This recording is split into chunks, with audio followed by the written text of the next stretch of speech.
Robert Koch ने या फिर एडवर्ड जेनर ने या फिर रोनाल्ड ब्रोस ने? आप लोगों के पास 5 सेकेंड है, आप लोग जल्द से जल्द जवाब दीजिए।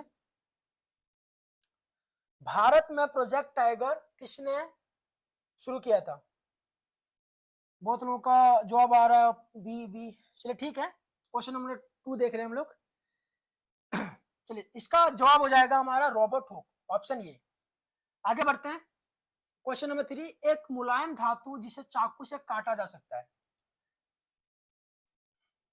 क्वेश्चन थर्ड है। अच्छा 2 का 3 का सी। चलिए बहुत लोगों का जवाब आ रहा है 3 का सी, 3 का सी।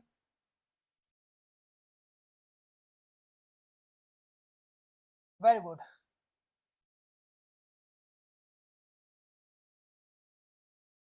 चलिए सही जवाब हो जाएगा हमारा ऑप्शन सी। सोडियम और जो पोटेशियम में बहुत ही मुलायम धातु होता है और इसे हम लोग जो ना चाकू से क्या कर सकते हैं, काट सकते हैं। ठीक है। पारा जो है ये हमारा कमरे के तापमान पर द्रव अवस्था में पाया जाता है। ठीक, थर्मोमीटर में पाया जाता है। आप लोग को ये इसके बारे में पता ही होगा। चलिए आगे बढ़ते हैं। क्वेश्चन नंबर 4, किस धातु का विद्युत लेपन चमक बढ़ाने के लिए होता है?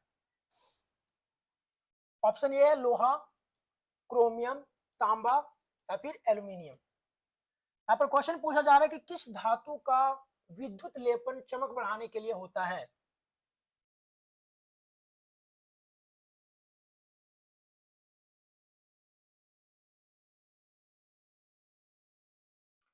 चलिए जवाब दे देते हैं। ऑप्शन हमारा बी सही हो जाएगा, क्रोमियम। क्रोमियम जो है एक चमकदार धातु होता है और ये बहुत ही महंगा धातु होता है। ठीक है, तो जो इससे सस्ते धातु होते हैं उसमें चमक बढ़ाने के लिए इसका उपयोग किया जाता है। ठीक है, क्रोमियम का। चलिए आगे बढ़ते हैं।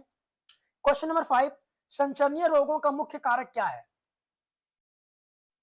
ऑप्शन ए चींटी, ड्रैगन फ्लाई, मकड़ी या फिर घरेलू मक्खी।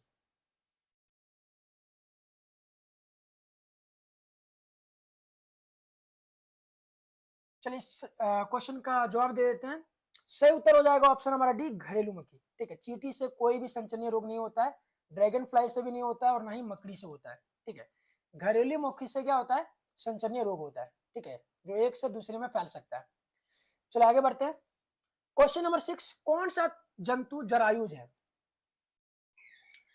आप लोगों को थोड़ा सा एक्सप्लेन कर देते हैं। जरायुज वैसे जंतु होते हैं जो अंडा ना दे करके सीधे अपने जैसे बच्चे को पैदा करते हैं। ठीक है, और अनपरजक होते हैं जो अपने जैसे बच्चे सीधा ना पैदा करके अंडा देते हैं। ठीक है, तो ये चीजें क्लियर हो गया होगा आई होप। देखिए मनुष्य जो है ना अपने जैसे बच्चे को जन्म देता है, तो ये हमारा आपको हो सकता है। जो मुर्गी है वो अंडा देती है, कौवा भी अंडा देती है और बतख भी क्या करते हैं, अंडे देती है। तो सही उत्तर हो जाएगा ऑप्शन हमारा ये, मनुष्य। चलो आगे बढ़ते हैं। क्वेश्चन नंबर 7, सूखे मौसम में बाल बिखरने का कारण कौन सा बल है? सूखे मौसम में बाल बिखरने का जो कारण है वो कौन सा बल उत्तरदायी है? गुरुत्व बल, स्थिर विद्युत बल, घर्षण बल या फिर चुंबकीय बल? देखिए बाल बिखरने में चुंबकीय बल का कोई हाथ नहीं है, ना ही घर्षण बल का और ना ही गुरुत्व बल का। ठीक है, स्थिर विद्युत बल। ठीक है, स्थिर विद्युत बल। चलिए आगे बढ़ते हैं। क्वेश्चन नंबर 8, सबसे अधिक उष्मीयमान वाला ईंधन निम्न में कौन सा है? लकड़ी, केरोसिन, एलपीजी या फिर हाइड्रोजन?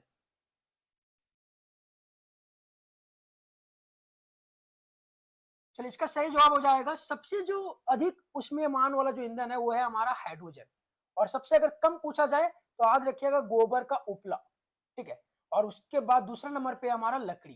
ठीक है, सबसे कम में। चलिए आगे बढ़ते हैं। क्वेश्चन नंबर 9, नर लिंग निर्धारित करने वाला गुणसूत्र निम्न में कौन सा है? एक्स वाई, एक्स एक्स या दोनों या फिर कोई नहीं?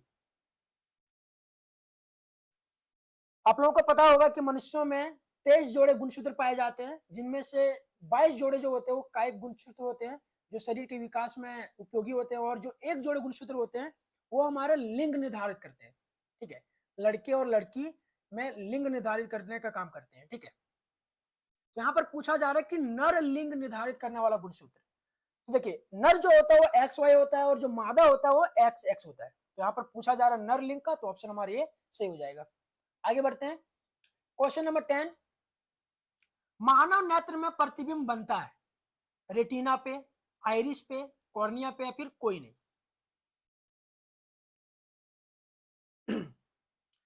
देखिए कॉर्निया के थ्रू जो है प्रकाश हमारे आंखों में प्रवेश करता है और आइरिस जो हमारा आंख का जो रंग होता है उसी के कारण होता है। ठीक, रेटिना पे हमारा क्या बनता है, प्रतिबिंब बनता है। जो भी हम लोग देखते हैं ये हमारे कोई भी वस्तु का जो प्रतिबिंब है वो हमारे रेटिना पे बनता है, और रेटिना का हिंदी होता है दृष्टि पटल। तो किसी भी प्रकार का क्वेश्चन पूछ सकता है, आप लोग कंफ्यूज मत होइएगा। चलो आगे बढ़ते हैं। अब बहुत लोग का जवाब आ रहा है 10 का, ये 10 के आप लोग सही है। चलो आगे बढ़ते हैं, क्वेश्चन नंबर 11, खरीफ फसल का उदाहरण है गेहूं, चना, आलू या फिर धान। खरीफ फसल का उदाहरण है। आप लोग को बता दें कि फसल को उगाने के लिए हम लोगों को पानी की आवश्यकता होती है, बिना पानी का तो कोई भी फसल उग नहीं सकता। ठीक है, तो एक है हमारा खरीफ और दूसरा है हमारा रबी। ठीक है, हम लोग जानते हैं कि पानी तो जरूरत दोनों के लिए है, चाहे खरीफ हो चाहे रबी हो। ठीक है, वैसे फसल 3 प्रकार के होते हैं। एक होता है जायद फसल भी, जो गर्मी ऋतु में उगाया जाता है, तो इसमें कंफ्यूजन नहीं होता है। ज्यादा बच्चों का कंफ्यूजन होता है खरीफ में और रबी में। ठीक है, तो खरीफ बता देते हैं। खरीफ जो फसल होता है वो बहुत ज्यादा पानी में उगता है। ठीक है, जो खरीफ फसल होता है वो बहुत ज्यादा पानी में उगता है। जब ज्यादा पानी होता है तभी खरीफ फसल उग सकते हैं, और रबी फसल को उगने के लिए कम पानी की आवश्यकता होता है। ठीक है, तो गेहूं गेहूं को ज्यादा पानी की आवश्यकता नहीं होता है, ये हमारा नहीं होगा। चना भी नहीं होता है।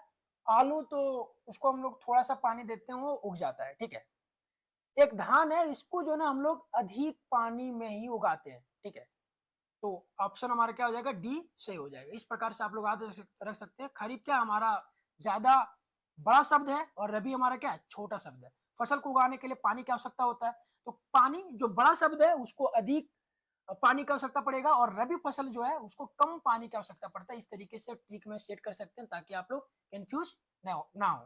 ठीक है, चलिए आगे बढ़ते हैं, क्वेश्चन नंबर 12, सौर मंडल में, चलिए क्वेश्चन नंबर 12, सौर मंडल में ग्रहों की संख्या है कितने, 8, 9, 10 या फिर 7। तो देखिए सौर मंडल में कितने ग्रह हैं, 8 ग्रह हैं। आप लोग को पता होगा पृथ्वी, मंगल ग्रह, बुध ग्रह, बृहस्पति ग्रह, शुक्र ग्रह, शनि ग्रह और नेपच्यून, और एक होता है अरुण और वरुण, राइट। चलिए आगे बढ़ते हैं, क्वेश्चन नंबर 13, घर्षण हमेशा हानिकारक होता है, लाभदायक होता है, या फिर ना हानिकारक होता है ना लाभदायक होता है, कुछ मामलों में दोनों। देखिए घर्षण जो है हानिकारक भी हो सकता है अगर ज्यादा हो, और अगर कम हो तो लाभदायक भी हो सकता है। ठीक है, तो हानिकारक लाभदायक दोनों हो सकता है, इसलिए हमारा ऑप्शन क्या हो सकता है, डी हमारा क्या हो जाएगा, सही हो जाएगा। कुछ मामलों में दोनों है, हानिकारक भी है और लाभदायक भी है। ठीक, चलिए आगे बढ़ते हैं, क्वेश्चन नंबर 14, पैराशूट बनाने में प्रयोग कौन सा रेशा किया जाता है, पोलिएस्टर, नाइलॉन, कपास या फिर कोई नहीं।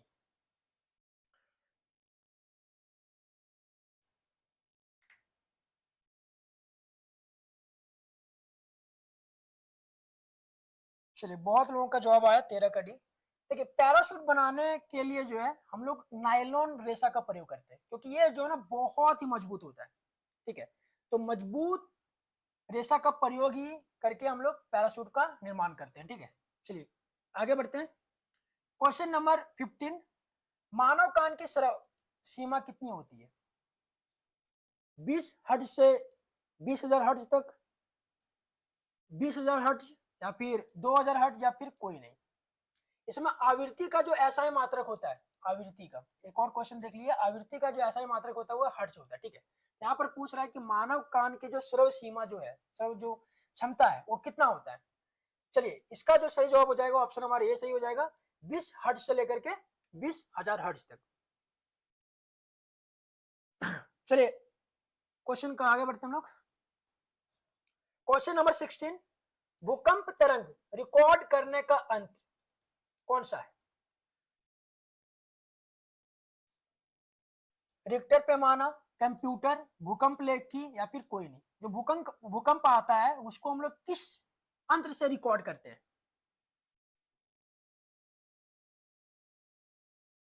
चलिए क्वेश्चन का जवाब दीजिए जल्दी आप लोग।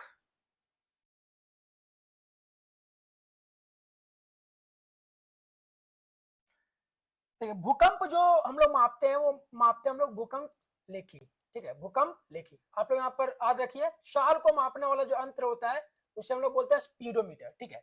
स्पीड का मतलब ये होता है चाल, तो चाल को मापने वाला यंत्र स्पीडोमीटर। दूरी को मापने वाला यंत्र जो होता है उसे हम लोग बोलते हैं ओडोमीटर, ठीक है। और भूकंप को मापने वाला जो यंत्र होता है उसे हम लोग बोलते हैं भूकंप लेखी। और जो तापमान को मापता है, जो बुखार उखार को जो मापता है उसे हम लोग बोलते हैं थर्मोमीटर। चलिए आगे बढ़ते हैं। क्वेश्चन नंबर 17, वैश्विक ताप का प्रमुख कारण क्या है? विश्व उष्णन, जो इतना ज्यादा गर्मी हो रही है, इसका प्रमुख कारण क्या हो सकता है? नाइट्रोजन है, ऑक्सीजन है, ओजोन है या फिर कार्बन डाइऑक्साइड है? देखिए नाइट्रोजन तो है नहीं, क्योंकि ये तो बहुत ज्यादा मात्रा में पाया जाता है हमारे वायुमंडल में 78%। ऑक्सीजन भी 21 है, इससे कोई दिक्कत नहीं है। दिक्कत है हमारे कार्बन डाइऑक्साइड से, ठीक है। इसका जो केमिकल फॉर्मूला होता है वो होता है CO2, ओजोन का होता है O3, ऑक्सीजन का होता है O2 और इसका होता है N3, ठीक है। तो ऑप्शन हमारा क्या हो जाएगा? डी सही हो जाएगा, कार्बन डाइऑक्साइड। क्वेश्चन नंबर 18, संकटापन्न प्रजाति कौन सा है? घोड़ा है, गाय है, कुत्ता या फिर बाघ? आप लोग को बता दें कि संकटापन्न प्रजाति वे सभी प्रजाति हैं, वे सभी जानवर हैं जो संकट में है, ठीक है, जो विलुप्त हो सकते हैं, फ्यूचर में विलुप्त हो सकते हैं, उनको बोला जाता है। तो घोड़ा तो बहुत ज्यादा मात्रा में, गाय भी बहुत ज्यादा मात्रा में, कुत्ता भी बहुत ज्यादा मात्रा में, तो ऑप्शन हमारा क्या हो जाएगा? डी सही हो जाएगा, बाघ। ये बहुत कम संख्या में अभी भारत में उपलब्ध है, ठीक है। चलिए क्वेश्चन नंबर 19 देखते हैं। जंतु कोशिका में क्या अनुपस्थित होता है? मतलब ऐसा कौन सा पार्ट है कोशिका का जो जंतु कोशिका में नहीं पाया जाता है? कोशिका झिल्ली, केंद्रक, कोशिका भित्ति या फिर जीवोदय? देखिए कोशिका झिल्ली तो होती है, जिसे हम लोग वर्णात्मक पारिगम झिल्ली भी कहते हैं, ठीक है। और इसी के थ्रू जो कार्बन डाइऑक्साइड और ऑक्सीजन जो है वो आर पार होती है। केंद्रक भी होता है, कोशिका में तो केंद्रक होता ही है, इसी में तो जीन होते हैं, DNA होते हैं। कोशिका भित्ति जो है ये पाया जाता है हमारे पादप चीजों में, पेड़ पौधों में ये पाया जाता है, ठीक है। कोशिका भित्ति जो है वो पेड़ पौधों में पाया जाता है और ये बनी होती है सेल्यूलोज से। और पेड़ पौधों की जो संरचना होता है वो संरचना प्रदान करने का काम करता है कोशिका भित्ति, ठीक है। तो ऑप्शन हमारा इस क्वेश्चन का सही जवाब हो जाएगा ऑप्शन सी। चलिए आगे बढ़ते हैं। क्वेश्चन नंबर 20, जल शुद्धिकरण में प्रयुक्त अधातु ब्रोमीन, क्लोरीन, ऑक्सीजन या फिर नाइट्रोजन? जल शुद्धिकरण में प्रयुक्त कौन सा धातु है? देखिए ब्रोमीन का नहीं किया जाता है, ना ही ऑक्सीजन का, ना ही नाइट्रोजन का। ऑप्शन हमारा क्या हो जाएगा? बी सही हो जाएगा, क्लोरीन का। आप लोग पढ़िएगा क्लास 10th में विरंजक चूर्ण, जिसका फॉर्मूला होता है CaOCl2, ठीक है। यहाँ पर क्लोरीन के साथ अभिक्रिया करके इसको प्राप्त किया जाता है, ठीक है। तो ऑप्शन हमारा क्या हो जाएगा? बी सही हो जाएगा। क्वेश्चन नंबर 21 देखते हैं। विश्व का पहला एंटीबायोटिक कौन सा है? टेट्रासाइक्लिन, स्ट्रेप्टोमाइसिन, एरिथ्रोमाइसिन या फिर पेनिसिलिन? देखिए विश्व का जो पहला एंटीबायोटिक जो था वो था पेनिसिलिन, ठीक है। ऑप्शन हमारा क्या हो जाएगा? डी सही हो जाएगा। चलिए आगे बढ़ते हैं हम लोग।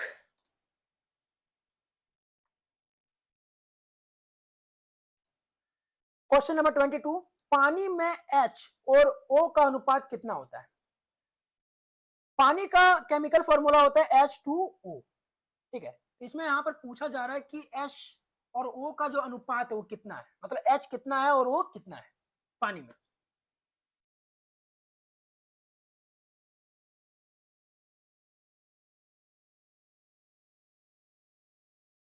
चलिए 22 नंबर का जवाब दीजिए आप लोग, ये बहुत ही इंपॉर्टेंट क्वेश्चन है।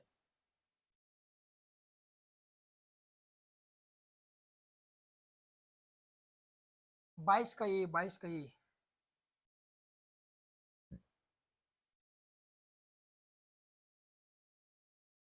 बाईस का ये मार रही है।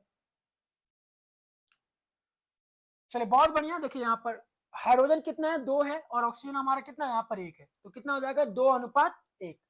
ठीक है, ऑप्शन हमारा क्या हो जाएगा, ये सही हो जाएगा। जिसका भी जवाब है 22 का ए, वो सभी सही है। चलिए क्वेश्चन नंबर 23 देखते हैं। द्विखंडन द्वारा जनन किसमें होता है, हाइड्रा में, पैरीमीशियम में, अमीबा में, या फिर बैक्टीरिया में। द्विखंडन जो जनन होता है, द्विखंडन मतलब जो है ना, 2 भागों में बंटना, तो ये होता है हमारा अमीबा में। हाइड्रा में क्या होता है, हाइड्रा जो होता है वो मुकुलन। ठीक है, हाइड्रा में क्या होता है, मुकुलन। ठीक, चलिए आगे बढ़ते हैं। गहराई बढ़ने पर द्रव का दबाव क्या होता है, घटता है, बढ़ता है, या फिर कोई प्रभाव नहीं होता है, फिर कोई नहीं। चलिए जल्द से जल्द जवाब दीजिए। देखिए गहराई बढ़ने पर जो द्रव का जो दबाव है वो क्या होता है, बढ़ता है। ऑप्शन हमारा क्या हो जाएगा, बी सही हो जाएगा।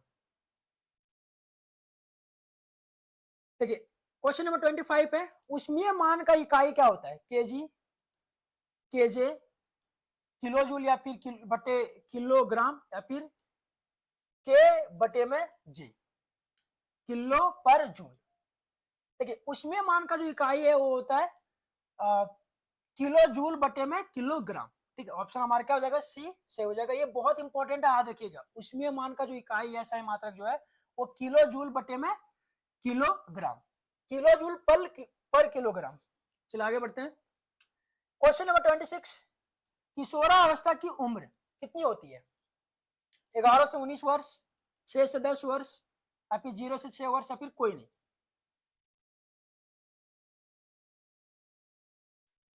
आप सभी को पता होगा कि किशोरावस्था की जो उम्र होती है वो 11 से क्या होती है, 19 वर्ष। कभी कहीं लिखा रहता है 10 से 19 वर्ष, और सही है क्योंकि लड़कियों में 1 साल पहले ही शुरू हो जाता है। चलिए आगे बढ़ते हैं। पढ़ने की सबसे सुविधाजनक जो दूरी होती है आंखों का, वो कितना होता है, 26 सेंटीमीटर, 28 सेंटीमीटर, 24, या फिर 25 सेंटीमीटर। आप लोग जल्द से जल्द जवाब दीजिए।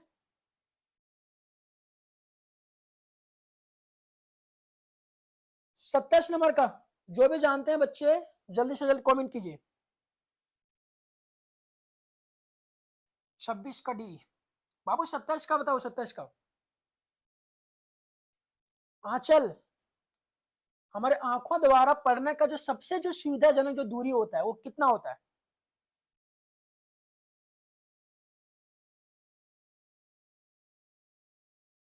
चलिए इसका जवाब बता देते हैं। इसका सही जवाब हो जाएगा ऑप्शन हमारा डी, 25 सेंटीमीटर।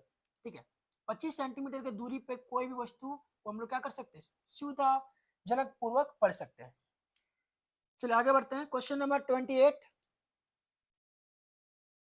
फूल फल सब्जी का बड़े पैमाने पर उत्पादन, फूल फल सब्जी का बड़े पैमाने पर उत्पादन कौन सा कृषि कहलाता है, एपीकल्चर, हार्टिकल्चर, या फिर सेरिकल्चर, या फिर कोई नहीं।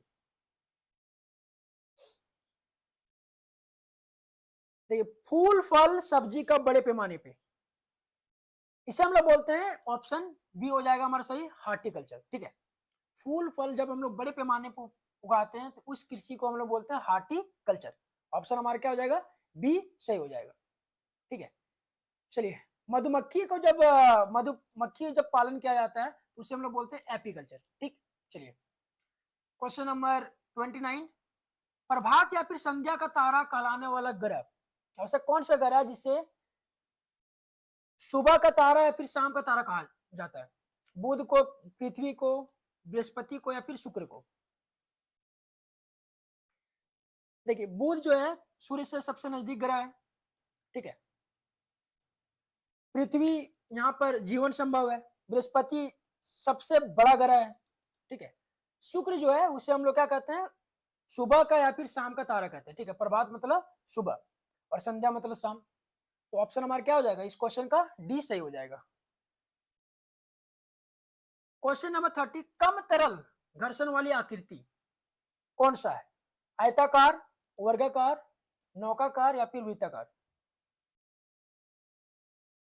जिसमें कम तरल घर्षण वाली, ठीक है, कम तरल हो और घर्षण हो, वैसा कौन सा आकृति होगा, आयताकार में, वर्गाकार में या फिर नौकाकार में या फिर वृत्ताकार में?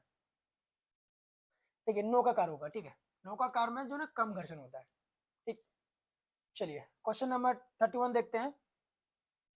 जीवाणुओं द्वारा अपघटित पदार्थ, ऐसे कौन से पदार्थ होते हैं जो जीवाणुओं बैक्टीरिया द्वारा किया जाता है, अपघटित कर दिया जाता है, या फिर वैसे समझिए वैसे पदार्थ जो प्राकृतिक रूप से सड़ गल जाते हैं उसे क्या कहते हैं? एक है यहाँ पर जैव निम्नीकरणीय, दूसरा है हमारा जैव अनिम्नीकरणीय, तीसरा हमारा संश्लेषित रेशा, ये तो होगा नहीं, और अपघटक कहते हैं तो ये हमारा नहीं होगा, दोनों में से एक होगा। ठीक है, तो आप देखिएगा वैसे पदार्थ जो प्राकृतिक रूप से सड़ गल जाता है या फिर बैक्टीरिया द्वारा उसे सड़ा गला करके मिट्टी में मिला दिया जाता है, उसे हम लोग बोलते हैं जैव निम्नीकरणीय पदार्थ।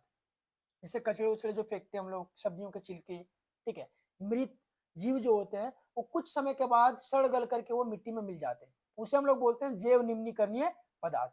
ठीक है, और अजैव निम्नीकरणीय पदार्थ वैसे पदार्थ होते हैं जो प्राकृतिक रूप से सड़ते गलते नहीं है, उसे हम लोग को जो ना जबरदस्ती जलाया जाता है और उसको गला जाता है, तब वो खत्म होता है। ठीक है, जैसे हो गया हमारा प्लास्टिक, प्लास्टिक का जो बोतल इस्तेमाल करते हैं, वे पदार्थ हो गया हमारा जैव निम्नीकरणीय अनिम्नीकरणीय। ठीक है, तो इसका सही जवाब हो जाएगा ऑप्शन हमारा ये, जैव निम्नीकरणीय। बहुत इंपॉर्टेंट है, याद रखिएगा। जो जीवाणु द्वारा अपघटित मतलब उसको क्या कर दिया जाता है, मिट्टी में मिला दिया जाता है। ठीक है, वो खत्म कर दिया जाता है। क्वेश्चन नंबर 32 है, ध्वनि की प्रबलता किस पर निर्भर करती है? तारत्व पर, आयाम पर, या फिर शोर पर, या फिर कोई नहीं? जल्दी से जल्दी जवाब दीजिए। क्वेश्चन नंबर 31 का बी आ रहा है, बहुत लोगों का बी आ रहा है। चलो बहुत बढ़िया, अविनाश का बी आ रहा है।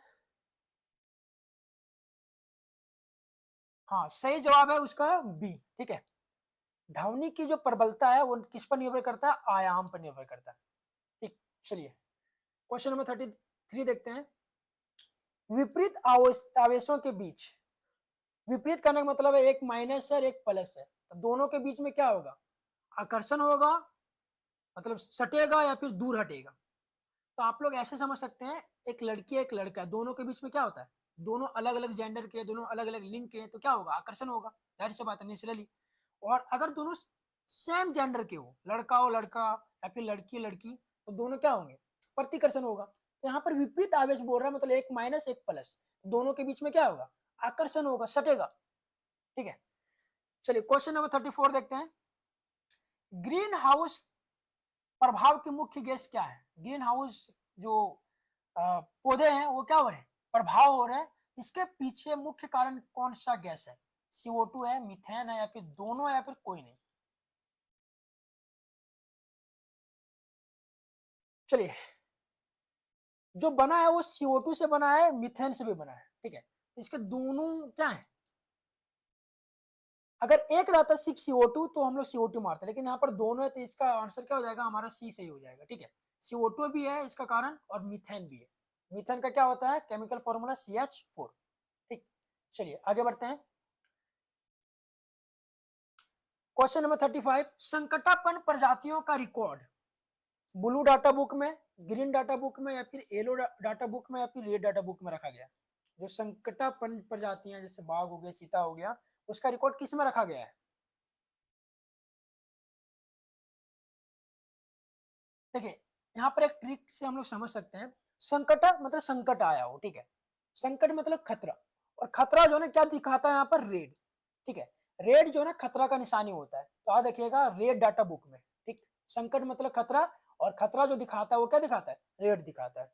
चलिए आगे क्वेश्चन नंबर 36 देखते हैं। क्वेश्चन नंबर 36 है, जीवाश्म ईंधन है कौन सा, सौर ऊर्जा, परमाणु ऊर्जा, जल ऊर्जा, या फिर कोयला? जीवाश्म ईंधन वैसे ईंधन, ईंधन मतलब जिसको हम लोग उपयोग करते हैं खाना बनाने के लिए। अब यहाँ पर पूछा जा रहा है जीवाश्म ईंधन। ठीक है, तो जीवाश्म ईंधन ऐसे ईंधन को कहते हैं जिसका उपयोग करने के बाद वो क्या हो सकता है, खत्म हो सकता है, और उसको बनने में लाखों वर्ष लग जाता है। ठीक है, तो सौर ऊर्जा, जब तक सूरज रहेगा सौर ऊर्जा रहेगा, जब तक हवा रहेगा, परमाणु ऊर्जा रहेगा, जब तक जल रहेगा तब तक जल ऊर्जा रहेगा, ठीक है। तो ऑप्शन हमारा क्या हो जाएगा, डी सही हो जाएगा, कोयला। इसका अगर उपयोग हम लोग ज्यादा कर लिए तो फिर ये आने वाले समय में क्या हो सकता है, खत्म हो सकता है, उसको बनने में लाखों वर्ष लग जाते हैं, ठीक है। तो ऑप्शन क्या हो जाएगा हमारा, डी सही हो जाएगा। क्वेश्चन नंबर 37, कोशिका में खाली संरचना को क्या कहते हैं, कोशिका झिल्ली, कोशिका भित्ति, रिक्तिका या फिर केंद्रक।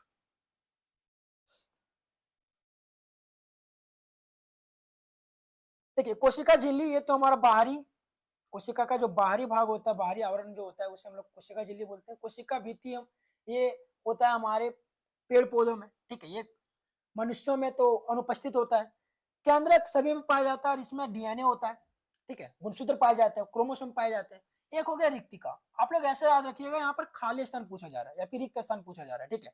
तो रिक्त मतलब क्या होता है, रिक्त स्थान मतलब आप समझे होंगे, आप लोग पढ़े होंगे, रिक्त मतलब होता है खाली, ठीक है। तो इससे आप लोग क्या कर सकते हैं, रिलेट कर सकते हैं। ऑप्शन हमारा क्या हो जाएगा, सी सही हो जाएगा। चलिए क्वेश्चन नंबर 38 देखते हैं।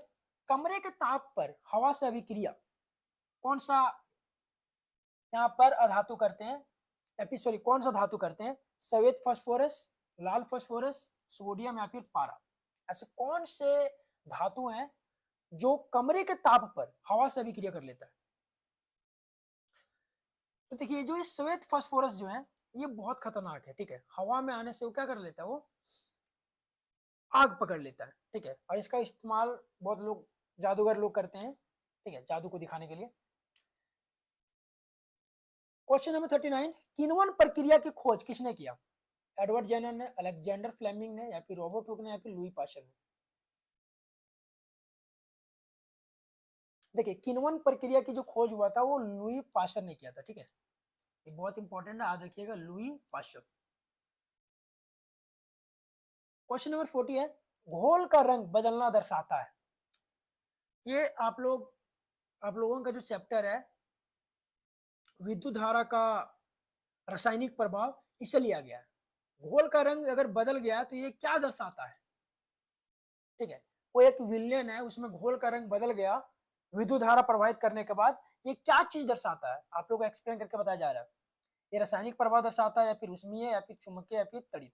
देखिए एक ही आप लोगों का चैप्टर दिया गया है विद्युत धारा का रासायनिक प्रभाव, तो आप लोग यहाँ पर समझ सकते हैं, स्मार्टली खेल सकते हैं, ये क्या होगा, हमारा रासायनिक प्रभाव होगा, ठीक है। चलिए आगे बढ़ते हैं। पहली क्लोन भेड़ का नाम क्या था, बारबी, चार्ली, डोली या फिर सिम्बा। जो क्लोन भेड़ था उसका नाम क्या था पहली, बहुत इंपॉर्टेंट है डोली, ये बहुत ही प्यारा नाम है, याद रखिएगा, सभी को याद रह जाएगा क्योंकि ये लड़की का नाम है। जितने भी बॉयज लोग होंगे उसको अच्छे से तो याद होंगे ही, डोली, ठीक है, मिस स्टोरी। चलिए आगे बढ़ते हैं।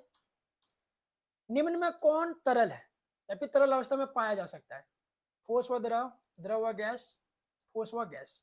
तो देखिए जहां पर ठोस है वो तरल तो हो ही नहीं सकता, जिसमें ठोस है वो हमारा तरल कभी नहीं हो सकता। द्रव और गैस जो है यही हमारा तरल अवस्था में पाया जा सकता है, तो ऑप्शन हमारा क्या है, बी सही हो जाएगा। चलिए क्वेश्चन नंबर 43, विद्युत आग बुझाने का उत्तम माध्यम है। जैसे मान लीजिए किसी के घर में विद्युत के कारण आग लग गया हो, ठीक है, या फिर ट्रांसफॉर्मर में आग लग गया हो, तो उसको हम लोग कैसे बुझाएंगे, किस गैस के मदद से हम लोग उस आग को बुझाएंगे। पानी से, अगर पानी से बुझाइएगा तो पानी जो है वो विद्युत का क्या होता है, सुचालक होता है, ठीक है, जोड़ का झटका धीरे से लगेगा। और पेट्रोल से ये तो बुझ ही जाएगा, है ना, आप लोग को पता होगा कि पेट्रोल अगर डालेंगे तो क्या हो जाएगा, बुझ जाएगा। नहीं ये नहीं होगा, CO2 से या फिर तेल से। हम लोग जानते हैं कि आग को जलने के लिए, ठीक है, आग जो लगता है, दहन जो होता है वो किसके उपस्थिति में होता है, O2 के उपस्थिति में होता है। और O2 का जो दुश्मन है वो कौन है, CO2, ठीक है। O2 के दुश्मन कौन है, शत्रु कौन है, तो CO2 है। तो O2 से आग लगता है तो CO2 से क्या होगा, आग बुझेगा। तो बहुत बढ़िया, आप लोग समझ रहे हैं। क्वेश्चन नंबर 43 का क्या हो जाएगा, सी सही हो जाएगा। चलिए क्वेश्चन नंबर 44 देखते हैं। लड़कों के गले का उभरा भाग क्या कहलाता है, एडम्स एप्पल कहलाता है, लैरिंक्स कहलाता है, थायराइड कहलाता है, फिर कोई नहीं। देखिए गले में ये थायराइड ग्रंथि होता है, बट यहाँ पर ये थायराइड नहीं होगा, ठीक है, ना ही लैरिंक्स होगा। उसे हम लोग क्या बोलते हैं, एडम्स एप्पल। ये ज्यादातर जो ना लड़कों में उभरता हुआ दिखता है, ठीक है, किशोरावस्था के बाद ये परिवर्तन देखने को मिलता है किशोरावस्था में। चलिए आगे बढ़ते हैं, क्वेश्चन नंबर 45। श्वेत प्रकाश में रंग कितने होते हैं? आप लोगों को पता होगा, जो इंद्रधनुष जो दिखता है वो कितने उसमें रंग होते हैं? तो उसमें कितने होते हैं मैक्सिमम? अगर 8 रहता तो बहुत लोग कंफ्यूज हो जाते हैं, लेकिन यहाँ पर ऑप्शन 8 है ही नहीं। तो अब बेसिकली आप लोग, इतना भरोसा है मुझे कि आप लोग 7 ही टिक के होंगे। ऑप्शन हमारा डी सही हो जाएगा, ठीक है। इंद्रधनुष कितने रंग के दिखते हैं? 7 रंगों में दिखते हैं, ठीक है। विक्षेपण के कारण आप लोग ये चीजें मानव नेत्र तथा रंग बिरंगा संसार में पढ़ेंगे क्लास 10th में, बहुत ही बढ़िया से कैसे इंद्रधनुष बनता है। लेकिन फिर भी चलिए आप लोगों को बता देते हैं कि इंद्रधनुष जब बनता है वो बारिश के कारण बनता है, ठीक है। जब बारिश होती है तभी मतलब इंद्रधनुष दिखता है, और सूर्य के अपोजिट दिशा में दिखता है, ठीक है। इसमें 3 प्रक्रिया होता है, अपवर्तन, परावर्तन और फिर अपवर्तन, ठीक है। चलिए आगे बढ़ते हैं। एक स्थान पर उगाए गए समान पौधे को क्या कहते हैं? या फिर एक ही जगह पे बड़े मात्रा में, बड़े पैमाने में उगाए गए एक जैसे पौधे को क्या कहते हैं? अनाज कहते हैं, फसल कहते हैं, कृषि कहते हैं, खेती कहते हैं। खेती तो है लेकिन नहीं होगा, कृषि नहीं होगा, फसल कहते हैं, ठीक है। फसल को क्या करते हैं हम लोग? एक ही स्थान पे, एक ही जगह पे बड़े पैमाने पे उगाए जाते हैं, ठीक है। चलिए आगे बढ़ते हैं, क्वेश्चन नंबर 47। खगोलीय दूरी की इकाई क्या है? जैसे एक पिंड है, जैसे मान लीजिए पृथ्वी है, ठीक है, और दूसरा खगोलीय पिंड मान लेते हैं हम लोग शुक्र है। अब दोनों के बीच में डिस्टेंस तो होगा कुछ, ठीक है। दो अगर वस्तु है, वस्तु के बीच में डिस्टेंस को अगर मापते हैं हम लोग तो इसमें मीटर में मापते हैं, नो डाउट मीटर में मापते हैं, है ना। बोलते हैं कि यहाँ से चतुर कितना दूरी है? 7 किलोमीटर दूरी है, राइट। लेकिन अगर पृथ्वी और शुक्र के बीच में अगर डिस्टेंस को मापा जाए तो इसका क्या होगा, ऐसा ही मात्रा क्या होगा? किसमें मापते हैं हम लोग? तो याद रखिएगा प्रकाश वर्ग में, ठीक है। किसमें मापते हैं हम लोग? प्रकाश वर्ग में मापते हैं। ऑप्शन हमारा क्या हो जाएगा? सी सही हो जाएगा। चलिए क्वेश्चन नंबर 48 देखते हैं हम लोग। खुरदरी सतह पर घर्षण कैसा होगा? ज्यादा होगा, कम होगा, बराबर होगा, या फिर कोई नहीं होगा? आई होप आप लोगों का क्लास जो है ना मजा आ रहा होगा।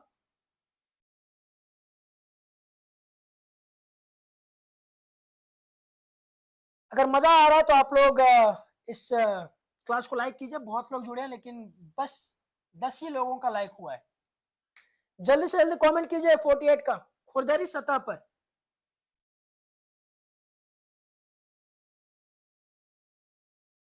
खुरदरी सतह पर क्या होगा? अधिक होगा, ठीक है। खुरदरी सतह पर क्या होगा? जो घर्षण बल होगा वो क्या होगा? अधिक होगा। जब पानी कोई फर्श पे अगर चिकना फर्श है तो उस पर अगर पानी हम लोग बिखेर देंगे तो इसमें क्या हो जाता है? कम हो जाता है, जिसके कारण हम लोग फिसल जाते हैं, ठीक है। तो ऑप्शन हमारा क्या हो जाएगा? ये सही हो जाएगा। चलिए क्वेश्चन नंबर 49 देखते हैं। प्राकृतिक बहुलक इनमें से कौन सा है? Polyester, acrylic, nylon. देखिए नायलॉन ये हमारा संश्लेषित रेशा है, एक्रिलिक भी हमारा संश्लेषित रेशा है, पॉलिएस्टर भी हमारा क्या है? संश्लेषित रेशा है, ठीक है। सेलुलोज जो है ये हम लोग को सुनने में भी लग रहा है कि ये हमारा क्या होगा? प्राकृतिक होगा। तो ऑप्शन में क्या होगा? बी हमारा सही हो जाएगा। चलिए क्वेश्चन नंबर 50 देखते हैं, हमारा लास्ट क्वेश्चन।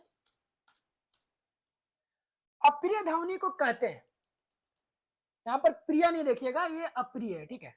अप्रिय कहने का मतलब है वैसा ध्वनि, वैसा साउंड जो हम लोग को सुनने में खराब लगे, अच्छा ना लगे, हमारे कान को ना भाए, ठीक है।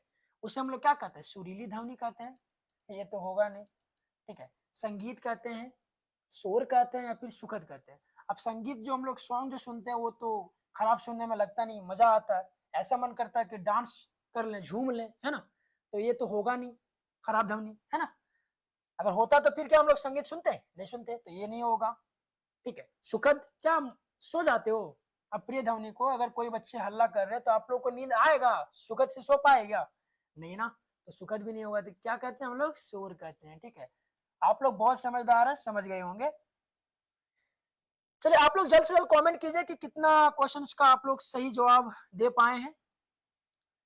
चलिए जल्द से जल्द कमेंट कीजिए। मेरा नाम राहुल है, Rahul, Rahul Kumar Pandit. I have no idea who are you, but my name is Rahul, Rahul Kumar Pandit. आप लोग बस 6:30 बजे जुड़ जाइएगा, बहुत सारे क्लासेस इसमें देखने को मिलेगा। क्लास 8 के जितने भी सब्जेक्ट होंगे सारे क्वेश्चंस का, सारे इंपॉर्टेंट क्वेश्चंस को हम लोग कवर करेंगे till your exam gets over.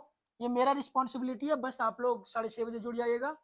जितने भी क्वेश्चन होंगे, जो भी लगेगा, सारा चीज करने के लिए रेडी है।